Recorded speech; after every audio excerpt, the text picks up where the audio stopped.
Hello and welcome to a video review of Dark to the Moon Deluxe Class Starscream, who is also going to be a live review on the live stream until things got in the way. But anyways, we'll cut out the unnecessary stuff. Just watch the Solus Prime video, I talked about it there. But yeah, I got this guy on eBay about, I don't know, a few days ago.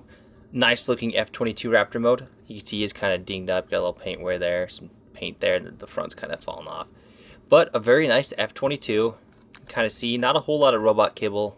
You can kind of see his arms there and the legs, but not a whole lot of robot kibble. A very sleek profile.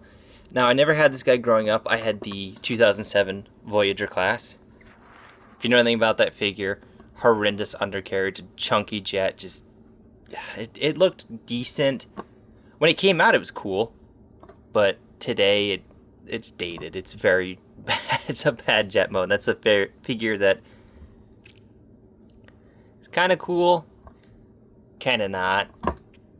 Compared to this guy, it's dicey. But anyways, we'll look at all the Cybertronian details. You got the Decepticon logo there, you got the cockpit. I do wish it had the detailing on the wings. I was actually going to switch them. Pop this one off, put it on this side, and have the detailing on the outside. I don't know why they only put it on the top. It looks kind of dumb having it blank, but it is what it is. The cockpit on mine does not like to stay up anymore, so it likes to sag. Clean profile, you got the thrusters there. Very nice jet mode. I do like how sleek he looks. He is a smaller deluxe. I will say that one in vehicle mode, he's pretty decently sized. About the same size as your average Dark of the Moon Autobot car, a little bit smaller. But yeah, you got the intakes there. A very nice vehicle mode. Sits nicely. His landing gear you can fold up. Give me a cleaner profile, but I don't have his weapons. I gotta get this out of the way. I always thought his mech tech weapon was stupid. I never really liked mech tech. What was the point? It was a gun that turned into a gun. Now, there is some mech tech that makes sense. I mean, the Fireburst Optimus had a gun that turned into an axe. Makes sense. Optimus had an axe in the movie. My Deluxe Class Optimus had a gun that turned into an axe. Optimus killed Megatron with an axe. He fought Shockwave, I think, the first time in Chernobyl with an axe. That made sense. His weapon is a gun and a gun with a blade, I believe, or a blade, and it doesn't matter. And you plugged them together and it made a long weapon with dual blades. Because that's what Starscream was known for in the movie, right? Was his blades, not his buzzsaw or his missile launcher. His blades. So I got this figure without the weapons, but anyways, good in transformation. Fold these down. You want to come under here, pull out the arms. Get them nice and out. You got the two rivets here. Pop them up. Like so. And that'll free up the arms, and you can basically kind of wiggle them out. They don't like to come out on this copy. They're kind of in there good. Once you have that done, you want to bring these out. Fold down the crotch piece. Take this piece here. Pop it up. Open up this panel, and that will allow you to fold down his torso, close up his crotch, close up this piece, and right now you're right there. Take these, fold them out. They don't go all the way out, they do go out to an angle. Rotate them up, and then the legs, you want to take the entire back section of the jet, fold it up on a double hinge, and it will tab in very securely. And I love how there's no back kibble. I mean, obviously there's the wings, but in the movie he had them. So you have very little back kibble. It all plugs in nicely. Take the legs and rotate them out on this hinge. Bring them down. Bring that back as far as it'll go. Flip up his toes. And there you have his little digitigrade legs. Fold them up. Fold up the toe. And now you have him standing. Bring down the arms. Fold out the hands, which are on double hinges. Rotate them. And there you have Deluxe Class Dark of the Moon Starscream in his robot mode. And I love this robot mode. So you have little detailing there to fill it in. You got kind of side detailing. You got the legs, the arms, you got the detailing. You got his 5 hands with the dual thumbs. Got the arm detailing. We're getting close here on his head sculpt, which I love. Wish it had light piping.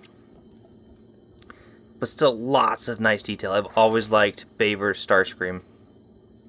Got the chest detailing. I don't know why my camera doesn't want to focus on it. Got the chest detailing, got the cockpit. got all the details you need. A little gappy, I will admit, but a nice figure. We'll get into articulation. The shoulders are on hinges, and you're probably seeing the glue. I had to pump this full of glue because the way it was screwed together is they had snapped the end of the screw off here. So this arm was just sitting there. So I glued the screw back in, pumped this full of glue, put glue in there, and it seems to be holding up pretty well. Knock on wood, it's holding up. You have a hinge here that can move forward and back to transformation. Ball jointed elbow, which gives you lots of nice motion, a little, not very much tilt, but it functions as basically a universal elbow. And then you also have a double hinge here. So you have lots of nice detailing and articulation in the arms. Legs are a bit kind of, if you hear any noise in the background, it's my cat with a Walmart bag. They're kind of limited. They'll go forward that far, back that far because of kibble. You can kind of get him going more forward if you use the double hinges. He does have a knee rotation, and the feet will, I mean, you can kind of do that too. The feet will move down due to transformation, but you're not going to get much. The heel spurs, if you wanted to get him into like a walking pose, you can by utilizing that is a heel spur. So you got a lot of options with this guy. The head is my main gripe, the articulation. It can only do a full 360. Which kind of sucks. So you can't get him looking up or down. So if you have a stand and you have him on a flying pose, he's not going to be able to look up and down, which, hey, the original Voyager couldn't either. So yeah, that's basically it for Starscream. He is a small deluxe, and I mean a tiny, tiny deluxe. We'll bring in Voyager Megatron, who just towers over him.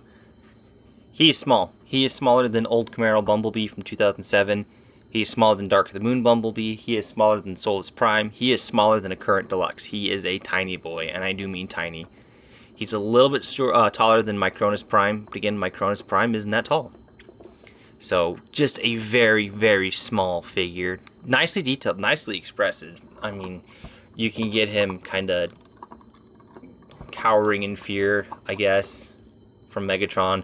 Lots of nice articulation in the arms. I do wish he had a swivel somewhere in here, more so than just this, but it is what it is.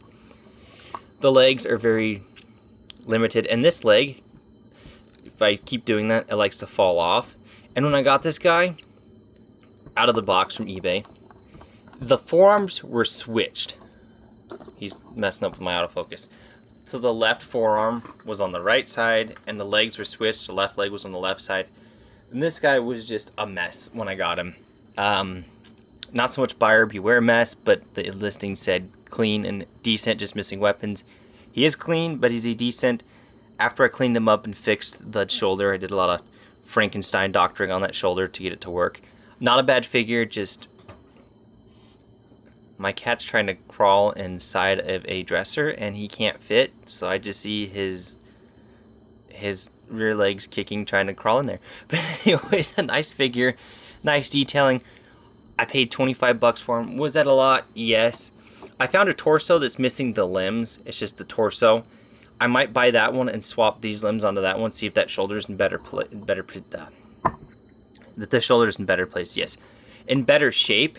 Because this guy, once I get him cleaned up and kind of ditch this Frankenstein shoulder, I'll take the torso, toss it, do whatever with it. Once, if I get the money to get that other torso, I'm thinking I might kind of use this as kit bash. But once I get that one done, get this guy, kind of use him as a donor, it'll be a good Starscream. A very nice Starscream. A little on the small side is my main gripe. He needs to be bigger. If he was at least this tall, maybe an inch or two taller, I could overlook the flaws. The broken shoulder and stuff like that, and the limbs being wonky, that's just because he's used. I can overlook that one because, again, this is a almost 15-year-old figure. But yeah, this has been a look at Dark of the Moon Deluxe Starscream. If you can find him complete for a good price, I couldn't. They had a complete one for $45 and $30. I paid 25 bucks for this guy. Definitely look at him. If you can find one without a shoulder problem like mine, I would go for it. But if not, if you can find one pretty junky and you're willing to put the time and the effort to fix them up, you will have a nice Starscream. But thank you for watching. I'm sorry for this impromptu review. Fingers crossed next week when my next eBay haul comes in, I can do a live stream unboxing on it, but I'm hoping that comes through fruition. Thank you for watching, and I will catch you next time.